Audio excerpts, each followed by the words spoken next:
Saludos, náuticos espaciales, y bienvenidos a este que es otro de mis intentos por compartir con el mundo mis intereses misceláneos y mi obsesión de ratón de biblioteca / internet. Ya tenía en mente desde hace mucho tiempo tomar el formato de podcast, y lo que recién sucedió hace algunos días con Doja Cat me inspiró a desempolvar análisis y escritos en torno a este tema, y últimamente se hace cada vez más necesario divulgar contenido informativo. Entonces es por eso que estoy aquí con ustedes trayendo esto como primer capítulo del podcast, que espero evolucione bien. Y quiero poner sobre la mesa un diálogo sobre racismo, colorismo, mestizaje y todo abordado desde nuestros propios contextos personales o el contexto de la mayoría de personas que espero escuchen este podcast conmigo. Porque al principio tenía esta loca idea de abordarlo desde una cultura más popular, literal de artistas pop, pero creo que siempre uno aporta muchísimo más cuando habla desde un contexto personal, conocido y familiar para la mayoría de las personas, y esto nos puede llevar a un mejor autoanálisis, más informado y más solidario también. Disculpen de antemano todos si en algún momento se me sale lo AMLO y empiezo a hablar extremadamente lento, o por el contrario me pongo loca y hablo tan rápido que mi dicción se ve comprometida. Intentaré no hacerlo, de verdad. No es la primera vez que grabo esto, claramente, pero si queda, será el primer formato auditivo que cuelgue en internet. Entonces les pido una disculpa de antemano y les prometo que mejoraré con el tiempo. Muchas gracias a todos los que me acompañarán escuchando este podcast. De verdad, espero que pueda aportar algo hacia los análisis que sé que muchos están haciendo en estos momentos. Y bienvenidos. Esto es Desprogramación Mágica, un podcast misceláneo donde convergen realidades diversas de una dimensión postmoderna en proceso de despertar. Mi nombre es Cory y gracias por sintonizarme desde tu rincón espacial. Todos sabemos que el continente americano es un territorio sumamente diverso en muchos aspectos, desde lo étnico y cultural hasta la naturaleza. Y es lo que siempre nos han contado, que es nuestra gran riqueza regional. Sin embargo, a pesar de que esto es cierto, tenemos la mala costumbre de conocer la historia a medias, de quedarnos con la historia a medias. Y por desgracia, los orígenes de esta pluriculturalidad de la zona son derivados de dos de los más grandes crímenes contra la humanidad cometidos en toda la historia. Y es algo de lo que extrañamente se habla, al menos no desde esta perspectiva. Es por eso que es muy importante conocer este trasfondo histórico y reconocerlo también como lo que es crimen contra la humanidad. Pues estos eventos atroces son el origen de muchas cosas que hemos heredado, que vivimos hoy en día y que alimentan los sistemas de opresión vigentes. También el conocimiento de estas cosas a nivel histórico y social nos puede ayudar para hacer un mejor autoanálisis, para reconocer en nosotros mismos las violencias y o privilegios que nos atraviesan a todos. Recordemos que somos muy diferentes, pero aún así al sistema no se va a tentar el corazón para catalogarnos y para ejercer opresión sobre nosotros. Entonces, empezaré por hablar sobre uno de estos crímenes contra la humanidad, que es la diasporización africana. Bueno, diáspora significa dispersión, literalmente. Y en este contexto es la dispersión y migración de un pueblo de su territorio de origen a múltiples territorios o otro territorio único lejano al originario. Y puede suceder por muchísimas razones, desde factores climáticos, sequía y escasez de alimento, hasta violencia estructural por parte de otros grupos étnicos y sociales. Y esta diasporización que se ve influenciada por parte de otros grupos es lo que conocemos como diasporización forzada. La diasporización forzada puede ser por medio de acciones directas o indirectas, como la violencia estructural, despojo de territorios o en este caso la sustracción masiva de personas. Otros ejemplos un poco más cercanos territorialmente hablando que tenemos de diasporización forzada son los quechuas en Perú, los mapuches que están en el territorio entre Argentina y Chile, o los tarahumaras o rarámuris aquí en México. Una de las más grandes diasporizaciones de la historia es la diáspora africana, lo que se conoce como la diáspora africana. Diáspora es una palabra que vamos a encontrar para nombrar muchas cosas. Podemos hablar de diasporización, que es este proceso que les acabo de describir, o de diásporas, que son, como tal, las comunidades ubicadas en diferentes territorios alrededor del mundo. Es por eso que a veces escuchamos la diáspora africana en Estados Unidos, la diáspora africana en México, y esto hace referencia a las comunidades de afrodescendientes en estos lugares. Entonces, ¿qué es la diáspora africana? Es la migración forzada de 12 a 13 millones de personas en cifras oficiales. Oficiales significa registros estatales, porque recordemos que la esclavitud, el tráfico humano era algo completamente legal y regulado por la corona esclavista en cuestión. Podemos hablar de diferentes como los portugueses, que son los más grandes esclavistas de la historia, los holandeses o incluso también en menor medida la corona inglesa y la corona española. Sin embargo, si nos vamos a cifras no oficiales, es decir, traslados clandestinos por parte de organizaciones que no tenían licencia para tráfico humano, la cifra puede llegar a los 25 millones de personas, es decir, 25 millones de personas trasladadas de África a América. No estamos contando los traslados que se hicieron a toda Europa, incluso Asia. Y esto ocurrido alrededor de 400 años. 400 años, desde el siglo XVI aproximadamente hasta 1890, que fue que se logró abolir la esclavitud. Esta sustracción ocurrió alrededor de todo el continente africano, desde África del Norte hasta África del Sur. Sin embargo, principalmente se sustrajeron personas de lo que es África Occidental.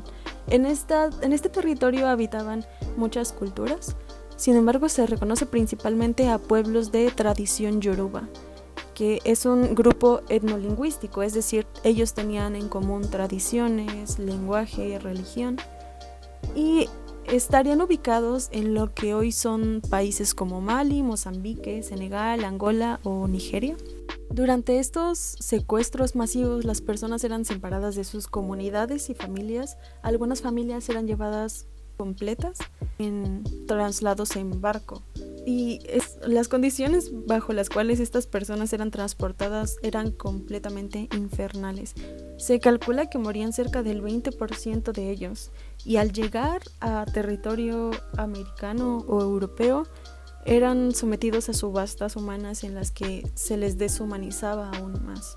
Y los pocos vínculos o familias que llegaban intactos o aún cercanos eran separados de nuevo. Entonces era un proceso de deshumanización y de trauma tan extenso que llegaba hasta las últimas consecuencias.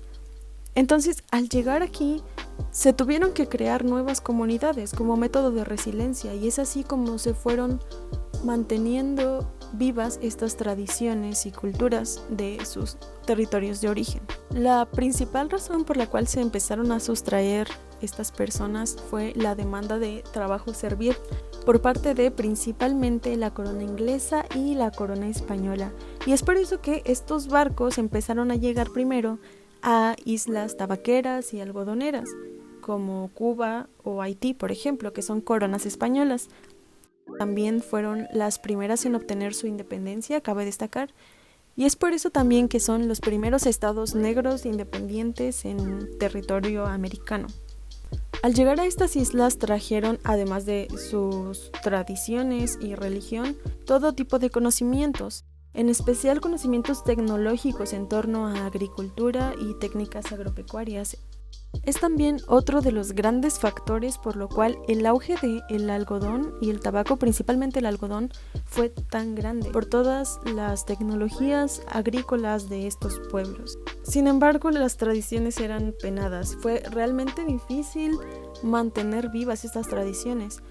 El rey Carlos III, que era el emperador del Imperio Español en aquel tiempo, promulgó un código llamado el Código Carolingio, si es que lo dije bien, que penaba todas las tradiciones, desde percusiones musicales hasta vudú. Entonces los castigos podían ir desde azotes violentos hasta pena de muerte o muerte derivada de todos estos castigos físicos.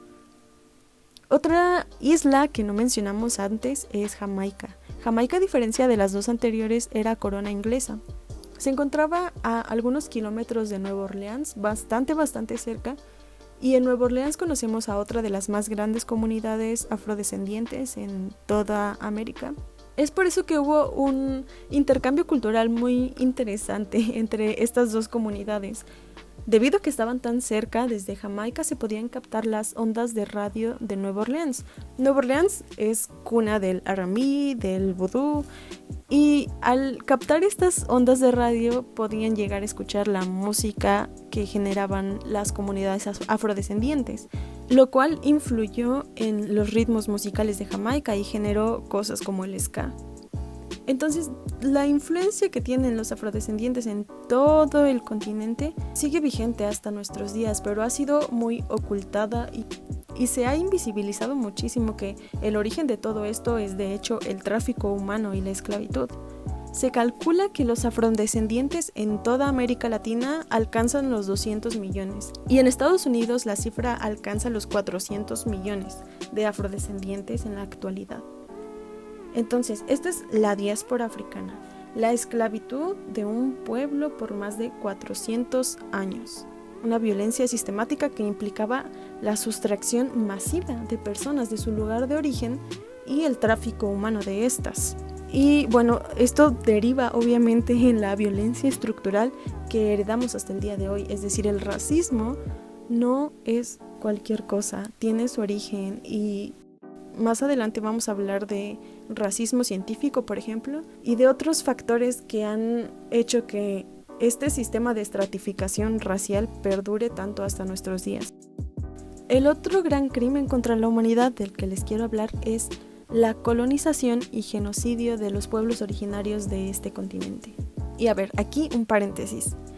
Ya sé que nuestros antepasados pasaron por el estrecho de Bering hasta este continente. Pero a ver, amigos, calculen que el estrecho de Bering existió hace un montón de tiempo, hace muchísimo tiempo, la última glaciación. Entonces, aparte de eso, nuestros antepasados vienen de Asia, ¿sí? Porque me ha tocado en serio escuchar a gente que diga que nuestros antepasados llegaron aquí desde el viejo continente europeo, que aparte, o sea, me resulta muy irónico y muy ilógico que le digan viejo continente a Europa y no a África, que es de donde desciende toda la estirpe humana, pero ok, tema aparte. Entonces, quiero tocar este tema porque me ha tocado 2 o 3 veces de parte de personas diferentes. El estrecho de Bering fue hace muchísimo tiempo y nuestros antepasados vienen de Asia. Ok. Dato curioso, la mancha mongólica, que es ese lunarcito que parece un moretón púrpura azulado con vello a veces que tenemos algunas personas en la espalda baja, a algunos se les nota más que a otros, proviene justamente de nuestros antepasados mongoles que vinieron desde Asia por el estrecho de Bering. Al llegar aquí los colonizadores europeos y encontrarse con el nuevo mundo lleno de civilizaciones autónomas, la solución para el control masivo fue en muchos casos el exterminio total. Y por otro lado, creo que todos conocemos la historia de cómo el Imperio Español, con el consentimiento divino a través del Papa, despojó de territorio, autonomía y libertad a cientos de culturas originarias de este continente, con el pretexto de evangelizar y salvar a los pueblos salvajes y bárbaros que se encontraban en un estado de naturaleza animal. Y ellos traían la civilización, y ellos traían la tecnología, y ellos traían el progreso. O sea, civilización o barbarie. ¿Nos suena? Sí, nos va a sonar porque esta es una de las grandes dualidades dicotómicas más importantes que cimentaron la violencia estructural hacia los pueblos indígenas y racializados. Y también es sumamente importante para comprender cómo funciona el racismo.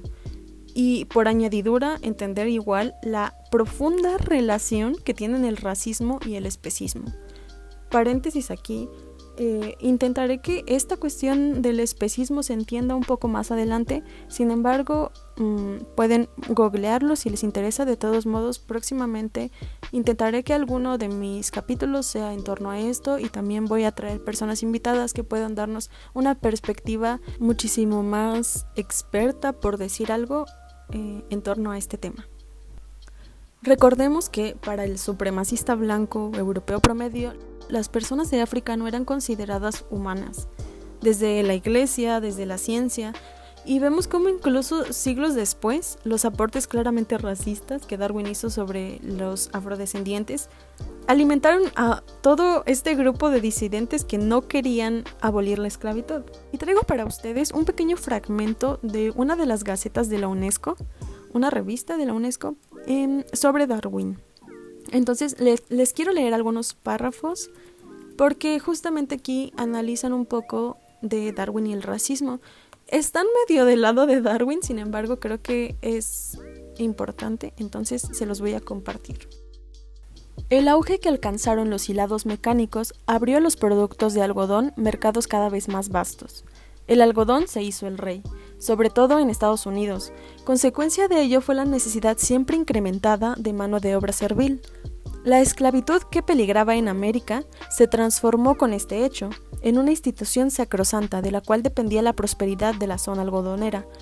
Fue para defender su famosa institución particular para lo que filósofos y psicólogos sudistas dieron cuerpo a toda una mitología de carácter pseudocientífico que estaba destinada a justificar un estado de las cosas en contradicción con sus profesiones de fe democrática. Era preciso, para callar a las conciencias, estar convencido de que el negro era un ser no solamente inferior al blanco, sino incluso mal delimitado de la animalidad. Más tarde, la teoría de la evolución, tal como fue formulada por Darwin, ejerció una influencia muy marcada sobre la ideología racista, que comenzaba a definirse de forma cada vez más precisa. Los blancos acogieron con entusiasmo el darwinismo, que predicando la supervivencia del más apto venía a afianzar y a confirmar su política de expansión y agresión, a expensas de pueblos inferiores, llegando a la época misma en la que las naciones poderosas constituían su imperio colonial. Esta tesis venía a justificarlas tanto como a sus propios ojos como a los ojos del resto de la humanidad. El hecho de que humanos inferiores estuvieran reducidos a la esclavitud o cayeran las balas de ametralladoras de los fusiles europeos. Entra entonces en escena la idea de la selección natural, que se funda en una analogía con la selección artificial, de la misma manera que a confirmar la teoría según la cual un grupo humano inferior es sustituido por otro grupo que es superior a él. En el plano de la política internacional, el racismo excusa la agresión, porque el agresor no está sujeto a ninguna consideración hacia los extranjeros que, pertenecientes a razas inferiores, deben ser colocados al mismo nivel que las bestias, poco más o menos. La idea según la cual, biológica y científicamente, el más fuerte tiene derecho a destruir al más débil, encuentra su aplicación no solamente en las rivalidades entre naciones, sino además en las que surgen en el interior de un mismo país. Esto es escrito por Juan Comas, Los mitos raciales en El racismo ante la ciencia moderna, UNESCO 1956. Entonces, encontramos aquí varios paralelismos con cosas que ya les había comentado antes, pero lo que principalmente observé yo es la cuestión de civilización o barbarie. Esta justificación del poderío blanco y europeo y la animalización de las personas racializadas que no son blancos. Y esta misma lógica aplica para las personas indígenas, claramente. Hay que aclarar dos cosas en este punto. Una es que esta dicotomía ficticia de lo que para la vida citadina, democrática, eurocentrista y capitalista es la civilización. Es eso, una ficción dicotómica en la que solo existe una forma válida de vida, una forma válida de sociedad, que es la capitalista, urbana y eurocentrista. Sin embargo, hay muchas personas que creemos en otras formas de vida posibles, más justas, libres, armónicas, con la naturaleza y con todos los individuos pertenecientes a la sociedad también, una coexistencia muchísimo más armónica. Y tenemos muchas corrientes sociales que nos hablan de esto, sin embargo no nos vamos a salir del tema. Otro punto que quiero aclarar es que todos nosotros somos animales, todos los humanos pertenecemos al reino animal. Y este sistema de supremacía humano sobre los demás animales y sobre la naturaleza también es occidental, es un sistema occidental.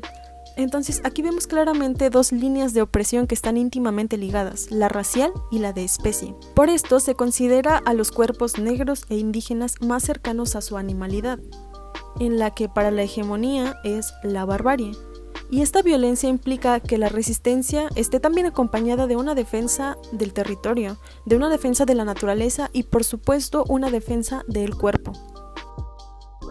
Es una forma de violentar por dos ejes a los grupos racializados y a la naturaleza y a los animales. Es decir, estas dos violencias van unidas, van entrelazadas. No quiero que esto se entienda como el insulto que nos hacen creer que es, y esto es muy común. Están ahí las tiras cómicas súper famosas en las que se retrata a un esclavo negro con cualidades de simio. Es una mentalidad de supremacía blanca y supremacía humana. Y sé que en este punto esto va a ser un poco difícil de comprender, pero es por eso que posteriormente quiero traer un podcast hablando de esto. Pero solo quería aclararlo. Todas estas estructuras no están ahí porque sí, están unidas para que se siga fomentando todo tipo de opresiones. Quiero también compartirles la diferencia entre opresión y discriminación, porque es algo que ha estado sonando mucho últimamente en redes. La opresión es una relación de poder sustentada en el sistema global de la sociedad o del mundo entero. Es una serie de órganos y artefactos que no permiten que un grupo, que es el grupo oprimido, se libere y pueda acceder a básicamente dignidad. La sociedad en la que existe este sistema de opresión no funciona sin el grupo oprimido. Por ejemplo, la sociedad especista no funciona sin los animales que son objeto de consumo.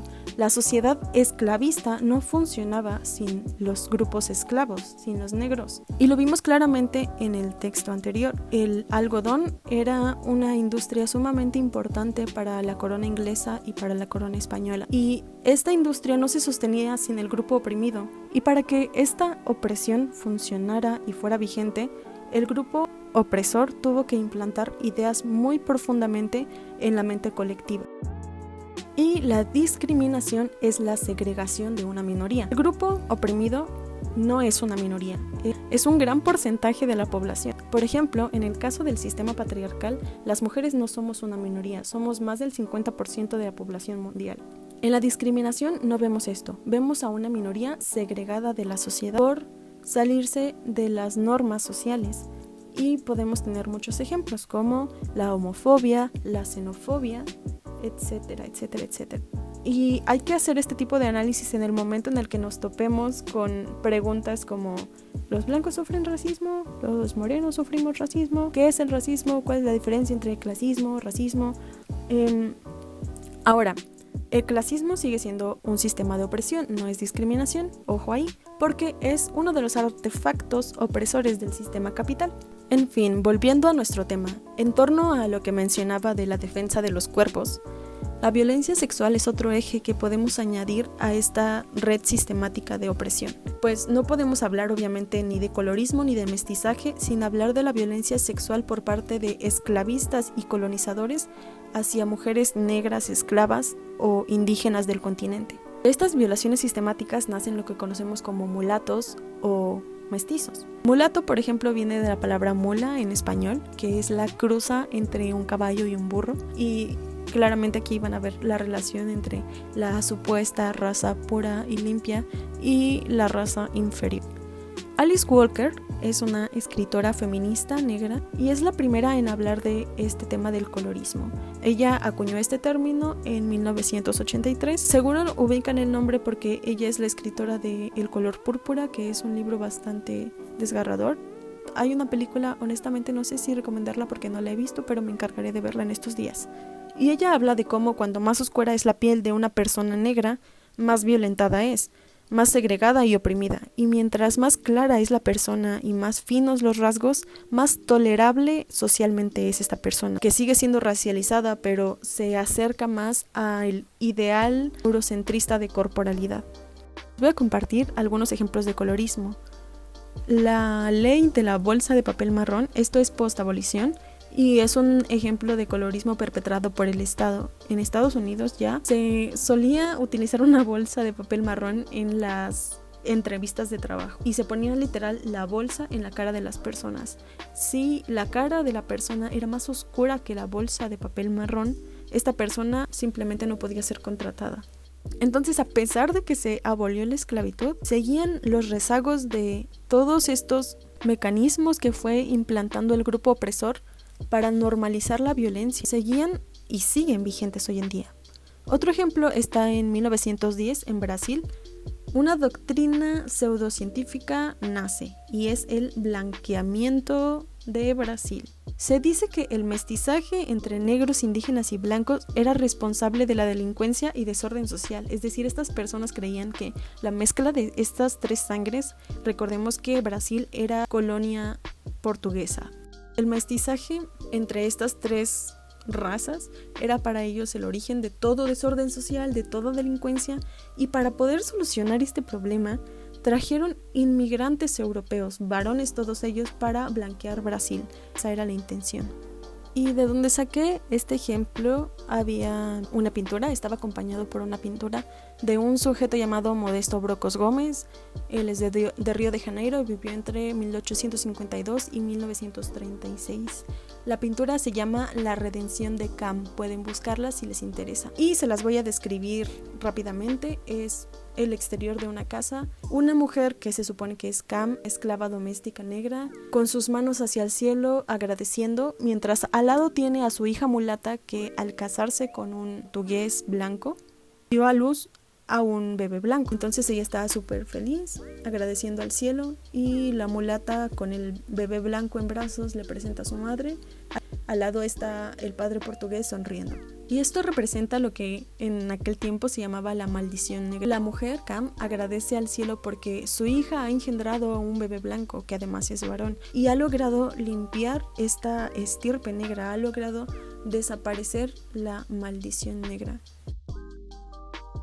De este modo, los cuerpos negros e indígenas y sus descendientes eventualmente eran sometidos a procesos de deshumanización y violencia por ser considerados más cercanos a su animalidad, como fetichización y espectáculo. Esta palabra que tanto creemos que es buena, que mucha gente sigue utilizando como un cumplido, que es exótico o exótica, en el caso de nosotras, que somos quienes más sufrimos la fetichización. Y son estas mujeres mestizas o mulatas que se alejan de ser mujeres racializadas, pero no se acercan por completo al ideal de corporalidad europeo. Entonces son consideradas hermosas, pero exóticas, diferentes. Y en torno al espectáculo, podemos hablar de muchas cosas, pero principalmente se trata de esta folclorización, de esto que se convierte en un turismo étnico.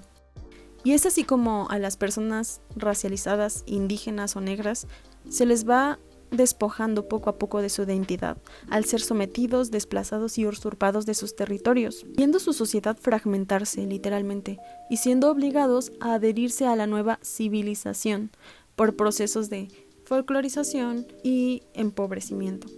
Y llegan a esta nueva civilización sin conocimiento de las dinámicas sociales europeas, sin conocimiento del idioma, y de nuevo son sometidos a procesos de empobrecimiento y marginación. Con la cultura diluida, el saqueo de las tierras, la violencia sistemática, los pueblos indígenas y descendientes mestizos que son empobrecidos sufrieron también una diasporización. Algunas culturas se extinguieron con el tiempo y la violencia, y otras fueron directamente exterminadas. Otras practicaron la defensa del territorio hasta nuestros días, como los mapuches, y otros migraron a las ciudades o pueblos más civilizados, en los que eran sometidos a esclavitud doméstica, y muchas generaciones después, algunos de sus descendientes lograban la emancipación. ¿Para qué? Para acceder simplemente a una supuesta mejor calidad de vida que se convirtió en lo que hoy en día es la clase obrera o la clase baja. Otra forma de salir a medias de esta espiral de violencia era por medio del mestizaje. De nuevo, esto es a nivel generacional.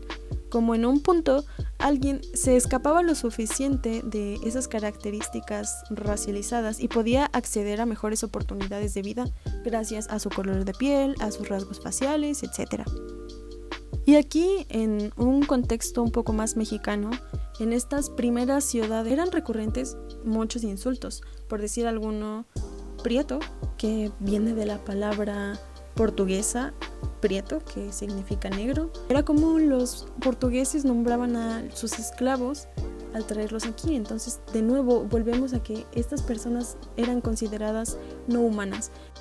Y era un insulto hacia cualquier persona de piel oscura, ya fuera mulato, mestizo o indígena. Otra palabra muy común es naco, que viene de hecho de totonaco. Otra es meco.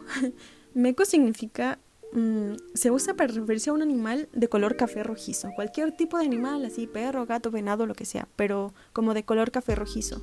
Y se utilizaba para referirse a indígenas o mestizos que conservaban sus costumbres, vestimentas, palabras o se resistían a la colonización cultural. Entonces es de aquí donde todas estas dinámicas que les conté respecto al racismo se van diluyendo y se van convirtiendo poco a poco en el clasismo, que es lo que existe hoy en día y es muy fuerte. Porque nos dicen en todas partes que la pobreza se hereda. Y es gracioso, hace algunos semestres yo tuve un profesor muy clasista en la universidad, amigos en la universidad, que nos trajo un estudio demográfico de hábitos de consumo. Entonces era bastante clasista, más bien, era muy clasista. Les pondría una imagen si pudiera, pero se las voy a describir nada más. Es que literalmente él usó una imagen de cavernícolas en la diapositiva en la que explicaba la clase baja o la clase obrera, literalmente, y en la diapositiva de la clase alta usó a un vato con portafolio. Y tengo la foto, neta, tomé la foto y yo no dejo de sorprenderme al día de hoy cómo es que ese señor está dando clases a nivel universitario, pero bueno, tema para otro podcast de nuevo. Y es algo que siempre nos dicen, que la pobreza viene de un sistema de pensamiento que es heredado. Y probablemente en algún punto esto tenga algo de cierto, sin embargo, tenemos que ser muy conscientes que ninguno de estos sistemas de pensamiento se hereda solo porque sí, se hereda porque las personas no quieran esforzarse. No hay que romantizar la pobreza, no hay que romantizar el duro trabajo de nuestros ancestros para que hoy podamos acceder a una clase media o a una clase alta. Personalmente, este es el punto en el que entro en crisis existencial respecto al mestizaje. Todo esto es importante. Es muy importante porque nos recuerda que descendemos de un desarrollo profundamente violento, cuyos ecos aún resuenan con fuerza hoy en día. Y es triste el momento en el que te das cuenta que una parte de tus ancestros fue sometida a cosas horribles. Y esa otra parte de tus ancestros financió el genocidio. Y es aquí donde radica nuestra responsabilidad y nuestro poder también, porque en nuestras memorias ancestrales están estos crímenes. Es muy importante también nunca olvidar que estas cosas forman parte de nuestro pasado, no solo como mestizos o como el grupo oprimido o el grupo opresor, sino como humanidad por completo.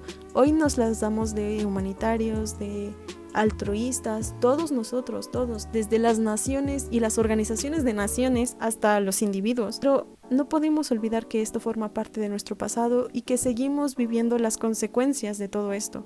Y nos corresponde solucionar las secuelas que nuestros antepasados dejaron, y esta deuda histórica consiste en recordar, analizar, reconocer nuestros privilegios en esta jerarquía que sigue vigente y sanar a nuestros ancestros. puedes llegar a una crisis existencial tremenda cuando te pones a cuestionarte y a unir los puntos. En plan, ¿soy mestizo? ¿Soy latino? ¿Qué soy? Si rastreo a los latinos, llego a Roma y es otro imperio genocida. ¿Qué es esta cultura mutilada y diversa? ¿Es mi sangre? ¿Es algo que está en mi sangre lo que me une a los demás? Es algo muy complejo. Es algo muy complejo. Y cuando sales de tu burbuja y comienzas a ver la violencia a tu alrededor, te quedas muy frío. Yo me he quedado muy fría en muchas ocasiones en las que me doy cuenta cómo yo misma reproduzco violencia. Por otro lado, también llegas y te das cuenta de todas las hermosas conexiones y la hermosa cultura que hemos construido con los pedazos sangrantes de todo este violento proceso. Hay una canción que les quiero recomendar. Al final les pondré una, pero esa la dejaremos para el final. Mientras tanto les voy a leer un pequeño fragmento de esta artista que su nombre es Rebecca Lane. Y tiene un álbum que se llama Alma Mestiza, la canción es del mismo nombre, en el que habla justamente de todo esto. También pueden encontrar ideas similares en los textos de Vasconcelos respecto a la raza cósmica. A mí me gusta mucho Vasconcelos, pero prefiero compartirles el texto de una mujer. Aún así, de verdad, lean los textos de Vasconcelos de la raza cósmica y van a encontrar muchísima paz en torno a todo esto. Seguramente se van a identificar. Y la letra de esta canción dice lo siguiente: no es lineal, mi lenguaje es ancestral, viajo en una espiral, entre mundos y fronteras cuestionando lo real, el bien y el mal, lo desigual, lo heredado, lo adquirido y lo impuesto por igual. Soy criatura entre culturas, surcando entre la basura, las creencias que me anulan para darles sepultura. Ay, se me puso la piel chinita. Y ahora, casi para terminar con este capítulo, quiero leerles algunos de los comentarios que me dejaron en Instagram. Puse un sticker de preguntas y afortunadamente me llegó bastante interacción, entonces les agradezco muchísimo a todos los que se tomaron un ratito para escribirme. No voy a leer todos, pero sí los que me llamaron un poco más la atención. Liara nos comparte: como morena rodeada de amigos que crecieron con ideologías muy racistas, usualmente se burlaban de mí por mis facciones de india, incluso cuando ellos son mestizos. Ese momento en el que te empiezas a sentir superior porque tus características son menos racializadas que las de tus amigos, creo que ahí hay algo a lo cual poner atención. Nick T nos dice: siempre hacen a un lado a mi prima por ser morenita, ya que casi toda mi familia es blanca. Y Honey Pie nos comparte: mis abuelos paternos eran indígenas, mi papá siempre trató de hacerme sentir orgullosa de ello, aún así es algo de lo que nunca se habló mucho.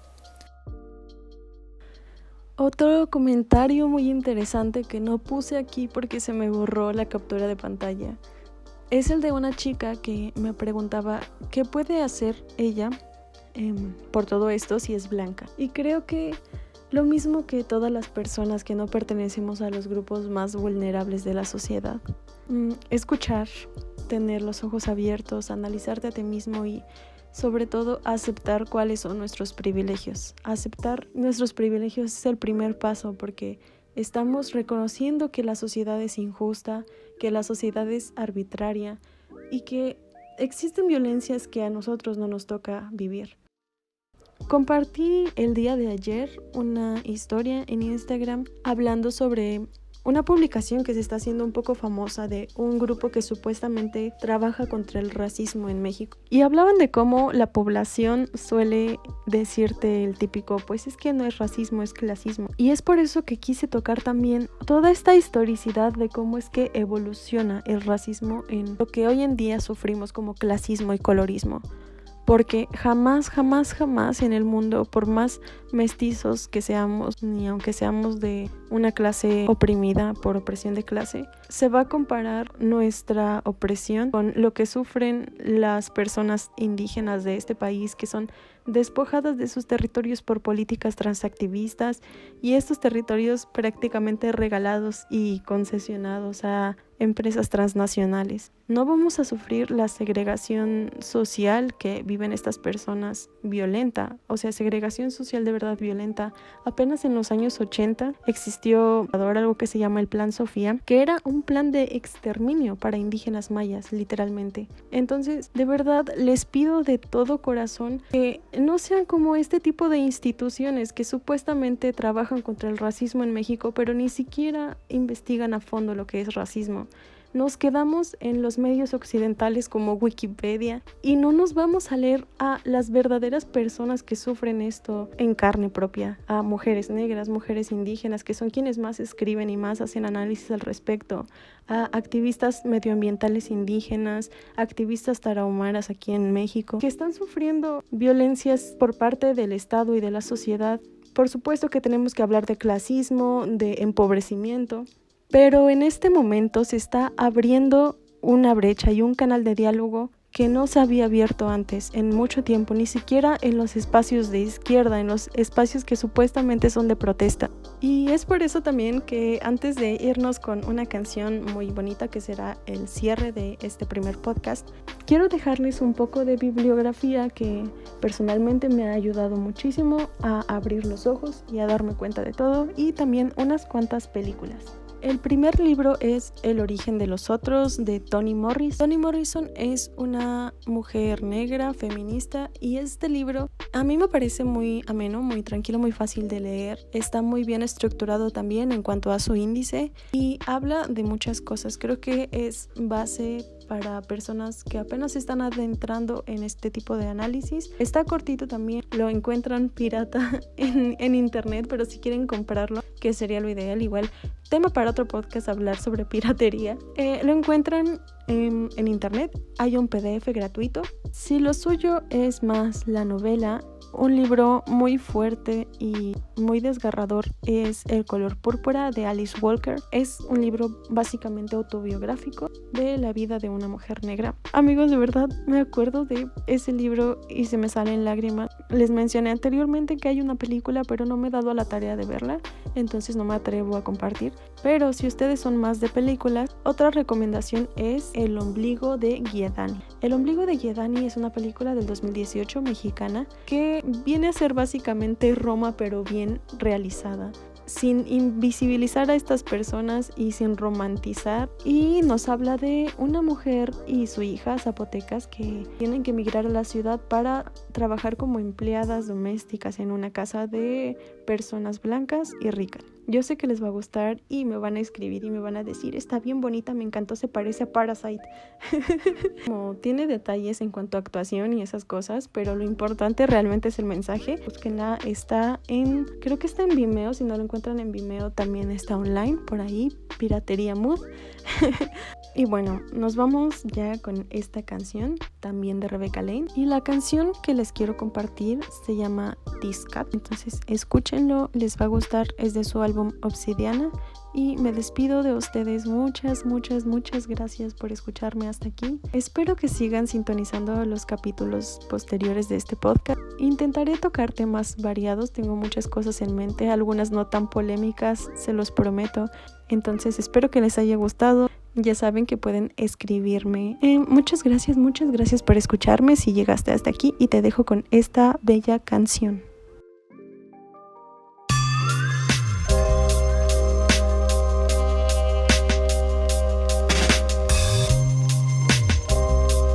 Creo que ser mujer feminista comunitaria es una transgresión.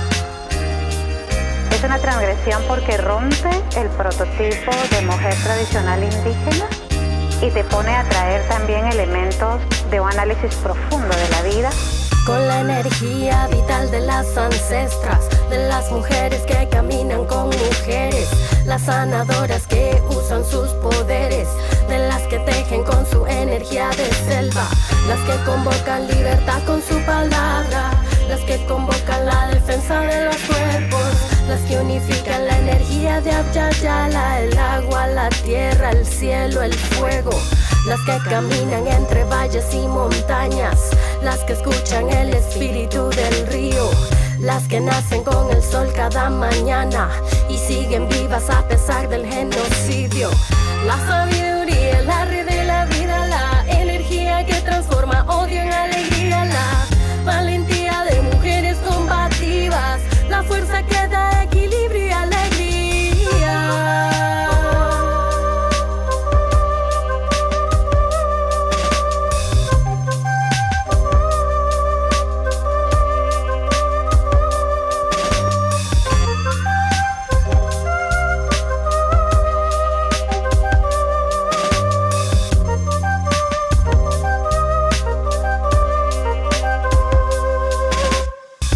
Defendemos la vida, los ríos, los lagos, los bosques, la luna, la noche. Y así como defendemos la tierra, defendemos los cuerpos de las mujeres. Nuestro cuerpo es nuestro primer territorio de defensa. Mi cuerpo es mi primer territorio de defensa. La sabiduría, la red de la vida, la energía que transforma odio en alegría, la valentía de mujeres combativas, la fuerza que da equilibrio y alegría. La sabiduría, la red de la vida, la energía que transforma odio en alegría, la valentía de mujeres combativas, la fuerza que da equilibrio y alegría. Sanando yo, sanas tú, yo soy tú, sanando tú, sano yo, tú soy yo, sanando yo, sanas tú, yo soy tú, tú soy yo soy tú. Sanando yo, sanas tú, yo soy tú, sanando tú, sano yo, tú soy yo, sanando yo, sanas tú, yo soy tú, tú soy yo soy tú.